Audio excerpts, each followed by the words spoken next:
Celebrate Thanksgiving with Safeway. This week at Safeway, get whole Signature Farms frozen turkey, 10 to 15.5 pounds for $8 each, or 16.1 to 22 pounds for $10 each. Member price of the minimum $50 purchase, limit one per household. Plus, packs of Coca-Cola, Pepsi, 7-Up, Dr. Pepper, or AHA sparkling water are buy two, get three free. Limit 3 free items. Also this week, get 5-pound bags of Signature Farms russet potatoes for 97 cents each with digital coupon. Limit 1. Visit Safeway.com or head in store for more details.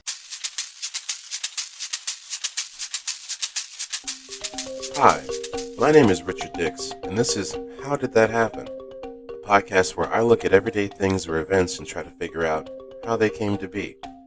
Every week I will pick one thing and dive into it for about 10 to 15 minutes, and at the end, hopefully we have a better idea of how it happened.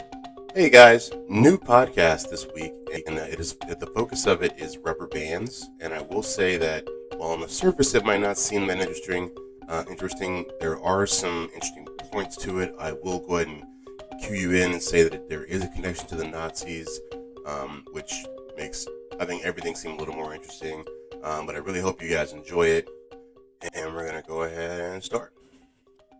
Okay, if we're going to talk about rubber bands, we first have to talk about where rubber comes from and the different types of rubber out there. Before doing this research, I had a vague idea about where it came from, but honestly, I'm a little embarrassed to admit this, but I honestly thought it came out of the tree black already. Like, I did.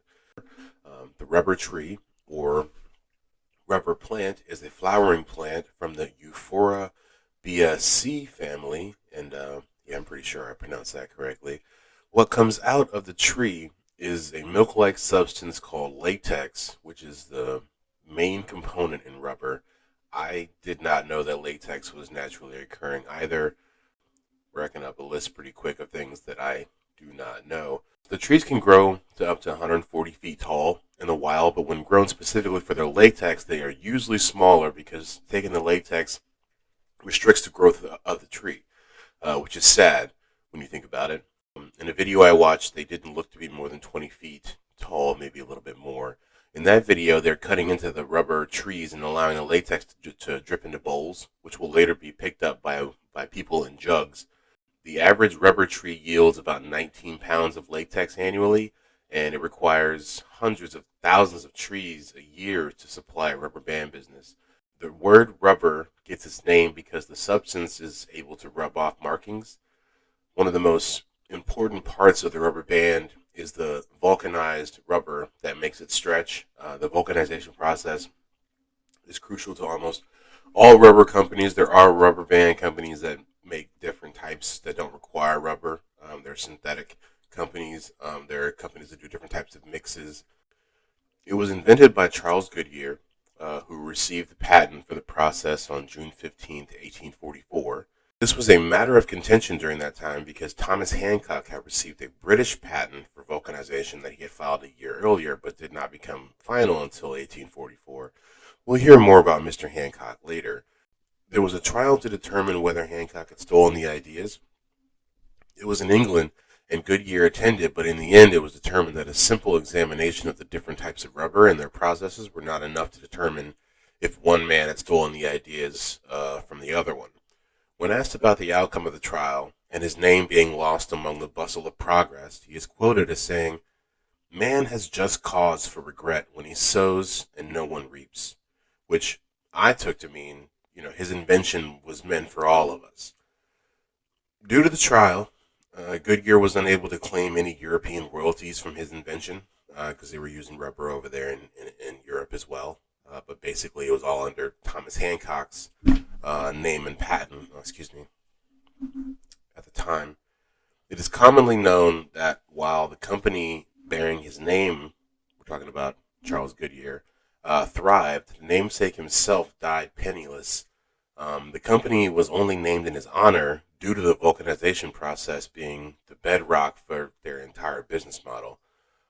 While not the subject of this episode, his death is particularly sad, and I figured I'd share it with you. Why not? He died at the age of 59 while traveling to see his dying daughter.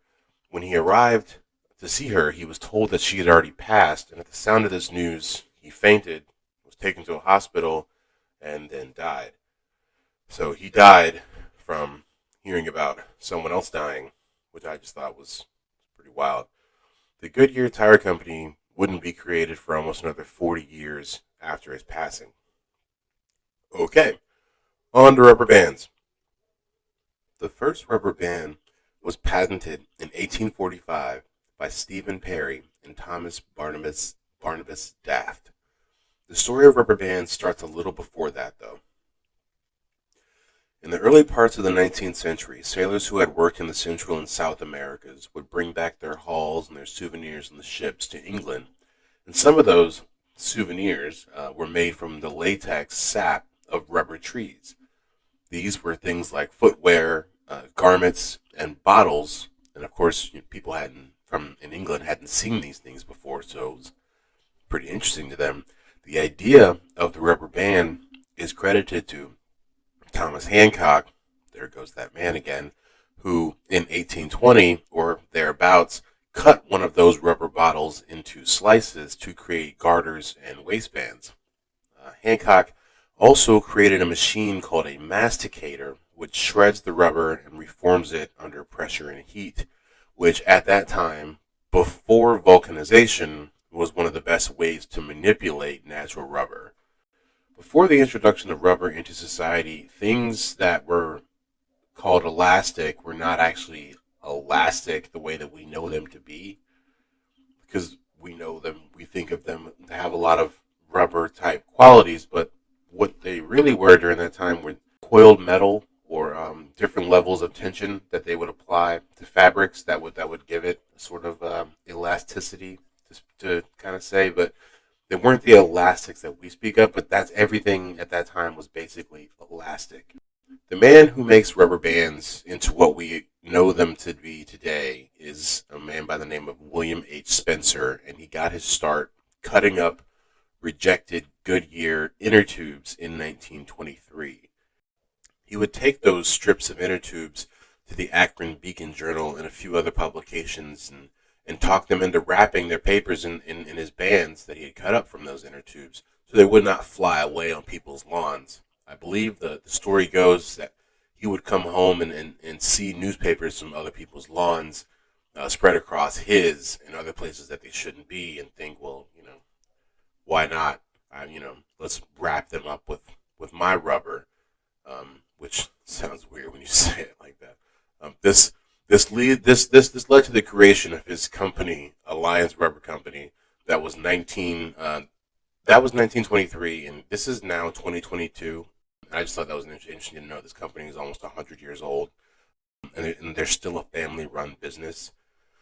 The uses of rubber bands have developed over the years with the interesting. I thought that the U.S. Postal Service is the largest consumer of rubber bands in America. I would not have called that, but it makes sense. Like if it was a trivia question, who's the largest consumer? You would think newspapers, but it's not in 1985. But still, U.S. Postal Service is the largest consumer. And right behind them is the agricultural industry because they wrap all their produce in that, your asparagus and all that good stuff.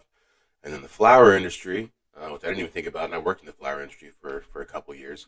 But there's a lot of rubber bands. When you look back, they are about the third leading consumer in rubber bands. And of course, competitors came on the market in the years that followed, but they're all going off that initial design that was created in the basement of William Spencer almost 100 years ago. I do have at least, I would say, one interesting fact, and then one note I want to make just in case anybody's listening out there. I'll make the note first that for like any history teachers out there or whatever, I do know that rubber dates back a long time, and I'm not like restricting the history of rubber itself to this 10-minute podcast and the 140, 50 years that we covered on it. I just don't want to hear any flack back about the lack of research that I did. It's just not really pertinent to rubber bands, guys. All right, but an interesting fact that I thought was that the rubber trees are not the only plants, if you will, that have milk that contain rubber-like qualities. dandelions do the same. And so what people have tried to do is turn the milk from dandelions into the same kind of rubber. Some people specifically would be the Nazis in Germany. And I think it's interesting that there's always seems to be a connection back to Nazis. I personally didn't even know that dandelions made milk. I mean, I feel like I've heard that somewhere, but I've heard a lot of things over the years. But yeah, that's it, guys. That is it for the episode. Thank you for tuning in. Next week, we are doing stuffed animals, and it is more interesting than it sounds, believe it or not. Interestingly enough, this story also starts in Germany. So we'll see. Is there another connection to the Nazis next week? I don't know. Let's find out. Once again, I'm your host, Richard Dix, and it's been great.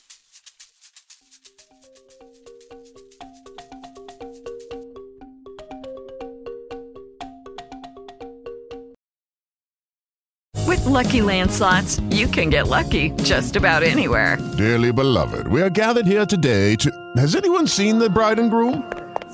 Sorry, we're here. We were getting lucky in the limo and we lost track of time. No, Lucky Land Casino, with cash prizes that add up quicker than a guest registry. In that case, I pronounce you lucky. Play for free at LuckyLandSlots.com. Daily bonuses are waiting. No purchase necessary. Void where prohibited by law. 18+. Terms and conditions apply. See website for details. Okay, round two. Name something that's not boring. A laundry? Ooh, a book club. Computer solitaire, huh? Sorry, we were looking for Chumba Casino. That's right. ChumbaCasino.com has over 100 casino-style games. Join today and play for free for your chance to redeem some serious prizes. ChumbaCasino.com. No purchase necessary. Void where prohibited by law. 18+. Terms and conditions apply. See website for details.